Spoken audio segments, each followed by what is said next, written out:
O Conversas Cruzadas começa hoje outra série de entrevistas dentro do contexto das eleições 2014. Nós vamos receber a partir de hoje os candidatos ao Senado para 26 minutos de entrevista. O tempo e a ordem de apresentação das entrevistas foram definidos em sorteio com representantes dos partidos. Hoje o programa recebe os candidatos Sargento Amaury Soares, do PSOL, e a professora Junara Ferraz, do PRP.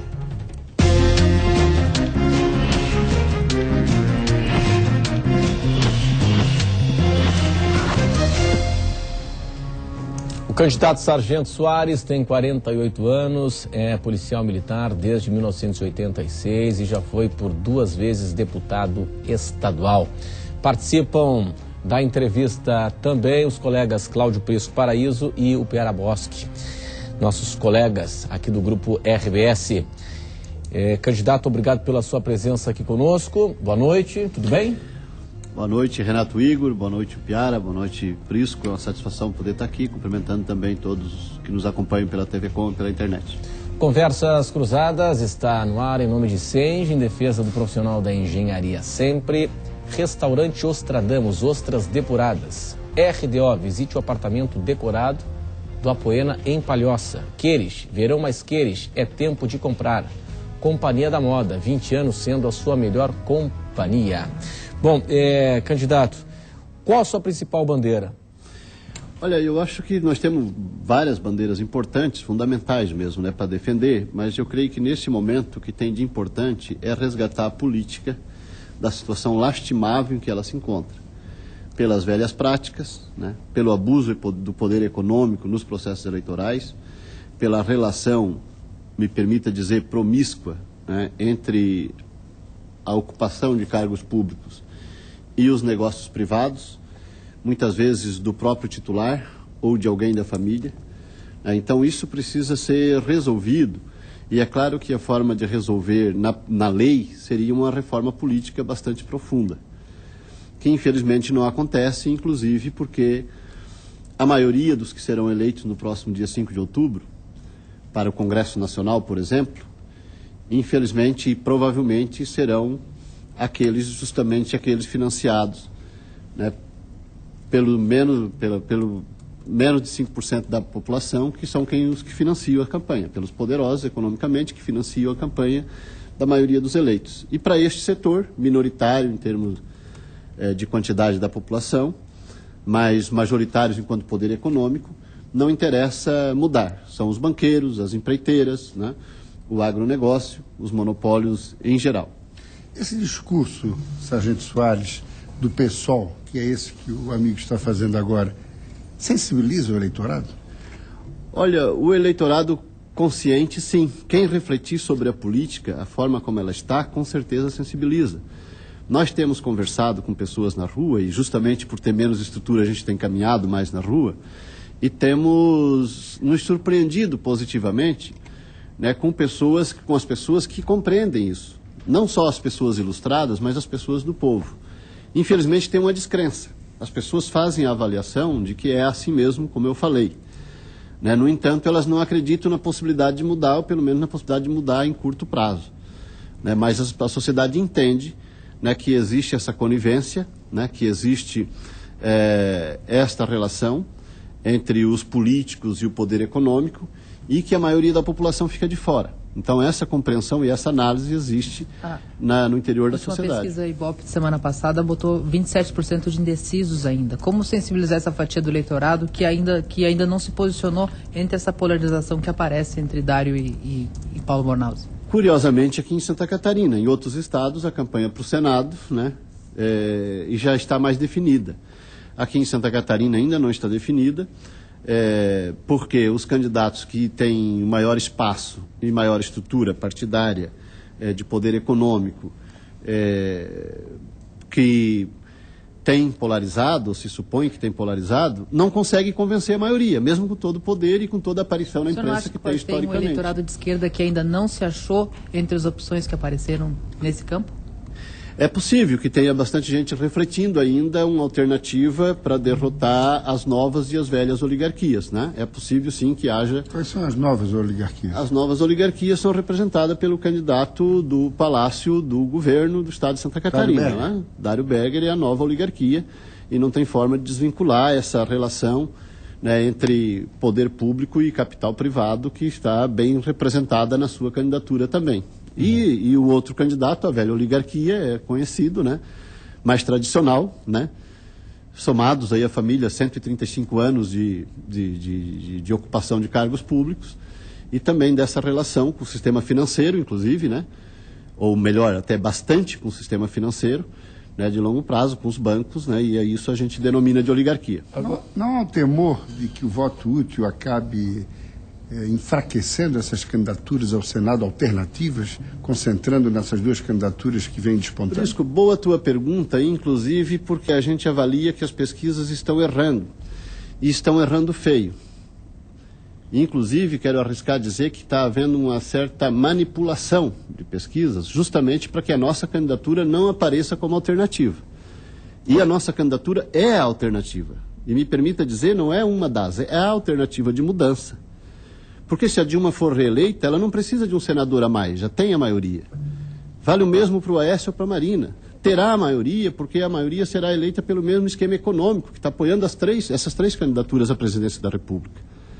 Vale perceber que, por exemplo, uma só empresa, a Friboi, né, vai gastar mais de 100 milhões nessa campanha eleitoral e está financiando essas três candidaturas. E está financiando também os candidatos a deputado dos grandes partidos que compõem essas candidaturas, e inclusive dos pequenos a elas aliados, né?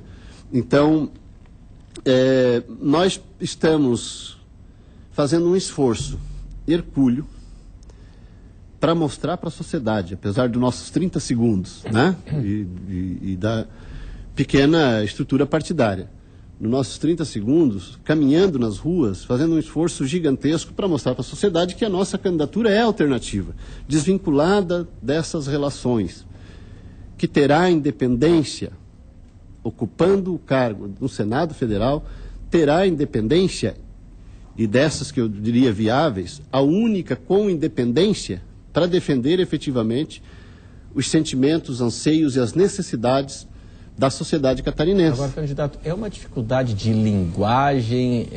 O que distancia, por exemplo, o discurso das ruas de junho do ano passado, inclusive a candidata do PSOL à presidência da República, Luciana Genro, tenta, de certa forma, se aproximar do movimento das ruas de junho do ano passado, mas isso não se reflete, foi falado agora há pouco aqui, nas intenções de voto das pesquisas. Esse eleitorado foi para onde? Quem foi aquele jovem que ocupou as ruas? Esse aí está com quem? Esse eleitorado se demonstrou que era uma terceira via, que queria algo diferente. Esse é o setor que está cético. Inclusive é o 30 e o 27, mas somado aos brancos e nulos, 37%, que ainda não se definiram, por exemplo, na questão da eleição para o Senado. Está cético, está com razão cético, porque se olhar, né, de forma panorâmica, vai ver um Congresso Nacional e uma política geral nos diversos estados e nos municípios também, que são muito parecidos, não está conseguindo distinguir.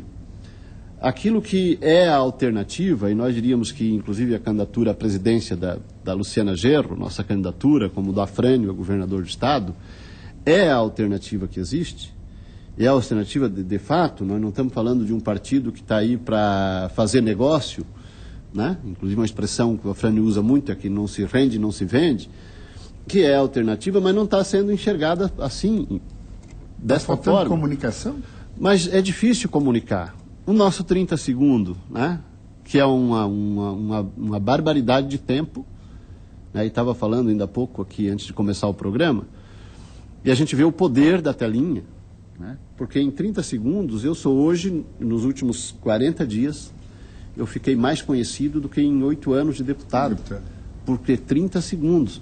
Então, as pessoas que têm visto o nosso programa na TV e no rádio, ouvido no rádio, tem falado, eu ouvi o seu programa e eu concordo com o que o senhor falou.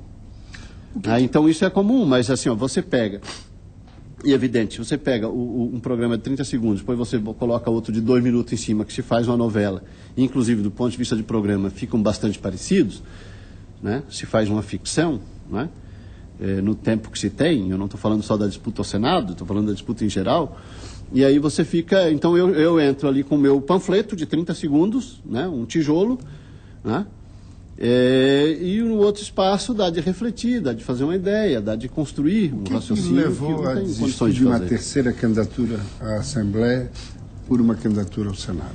É preciso renovar as lideranças no poder político. Na reforma política, eu defendo que se coloque limite em números de mandatos no mesmo cargo.